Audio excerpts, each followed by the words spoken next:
Welcome back guys, Jimmy Jules153 with another Dreams Logic tutorial.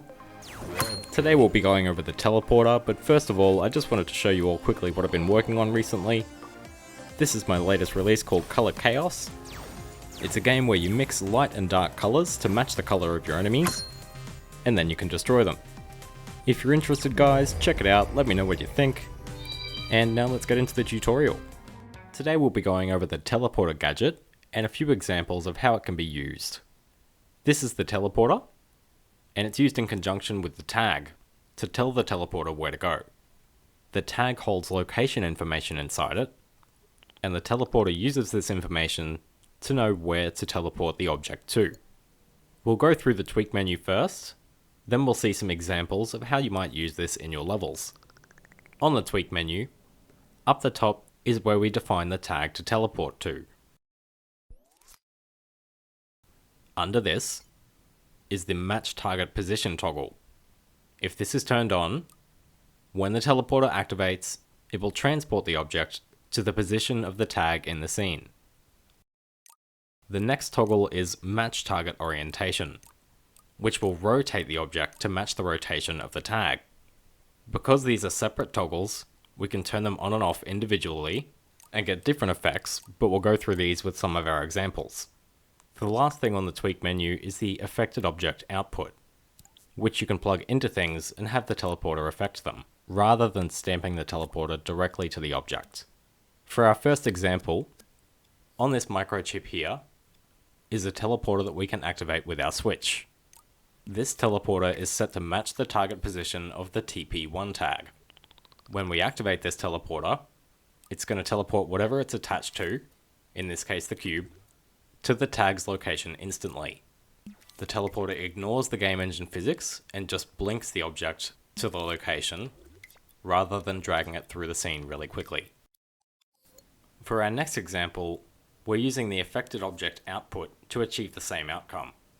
This teleporter isn't attached to anything because it's hovering in mid-air, but because we've plugged the teleporter into the sculpt, it'll do the same thing. Now these two teleporters have only the match target orientation toggle turned on, so it'll only rotate the object rather than moving it. It's just switching between these two teleporters here, which are set to detect these two separate tags. You can see the tags are at different angles, and our teleporters will rotate the object to the angle of those tags. This is what I used to rotate the characters in Create a Clash, so that there was no turning time in between the left and right directions.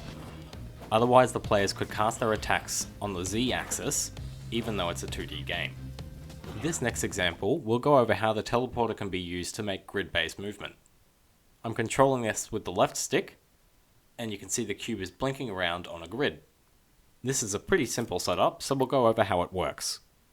The first thing to note is that grouped with this cube we have 4 tags, each labelled with their direction in relation to the cube.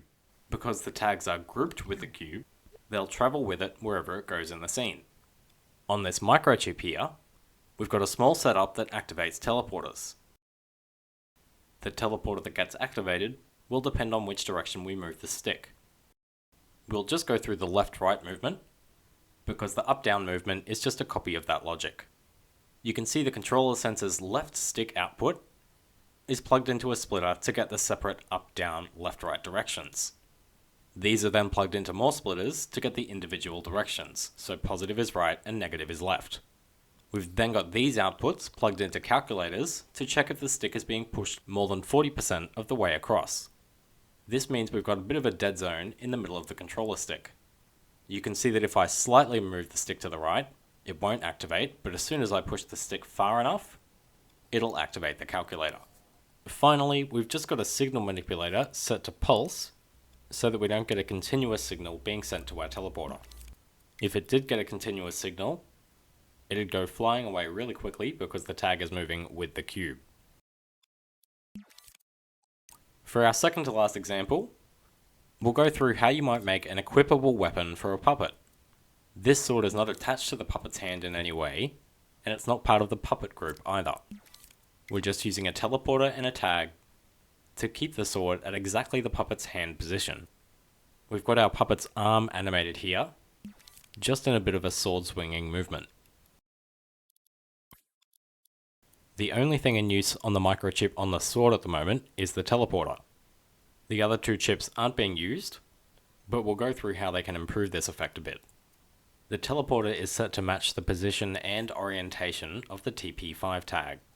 The TP5 tag is located on the puppet's hand and is oriented in such a way that the sword sits nicely in the puppet's hand. It takes a little fiddling to get the orientation right, but just rotate the tag axis around a bit and hit play, and you'll get the feel for which angle it needs to be on. When we do hit play, the teleporter blinks the sword to the puppet's hand without any delay. This is because the object isn't being affected by the game physics. The cool thing about this is that if we turn the tag off, the teleporter will lose its location, and the puppet will look like it drops the sword. It'll also leave it behind wherever it's dropped.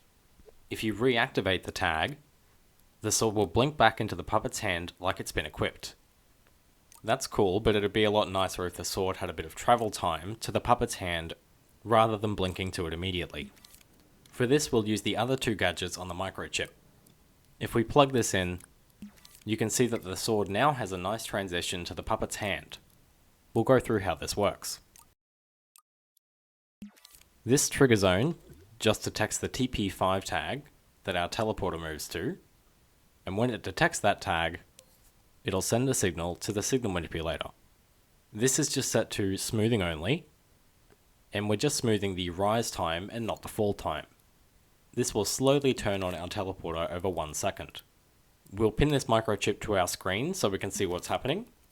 You can see that as we turn on the tag, the signal manipulator gets a signal from the trigger zone and slowly powers on our teleporter over 1 second. Because the teleporter isn't receiving a full 100% signal, it gives the object a transition time to its destination. Finally, it's just a quick observation of how the teleporters react when you don't feed them 100% signals. We've got a 20% signal going into this teleporter, and when we move the block that has the tag on it, the teleporter slowly moves the cube to the location of the tag, moving more quickly the further away it is from the target, which is an interesting effect. That's all for the teleporters for now, guys. Hope you enjoyed the video, and I'll see you in the next one.